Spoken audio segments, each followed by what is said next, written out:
ওয়াশরুমে কে জানি আছে, ও আমাকে দেখতেছে। তুমি সকাল সকাল নাটক করিও না। থামো, আমি দেখতেছি।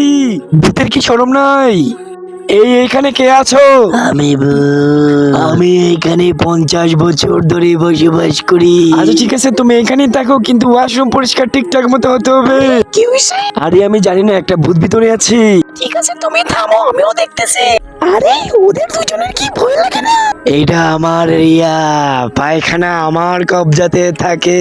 ঠিক আছে, তুমি যখনই পরিষ্কার করো ফিনাইল ব্যবহার করিও, ফিনাইল উপরে রাখা আছে। আরে বাবা, আমার কাছে একজন মানুষ আছে যে 5000 টাকার বিনিময়ে ভূত বিদায় করে দেয়। আরে বাবা, কোনো চিন্তা করার কারণ নেই, ভূতের তো জীবন আছে, ওরে ওখানে থাকতে দাও। আরে আরে, সারা প্লেন আমার মাটিতে মিশে গেল। আরে মাত্র 5000 টাকা, আমি তো চুটকিতেই ম্যানেজ করে ফেলবো। মাত্র তোমাকে আমার একটা হেল্প করতে হবে। ঠিক আছে, হেল্প করবো। তোমরা চ্যানেলটাকে লাইক এন্ড সাবস্ক্রাইব করে দিও।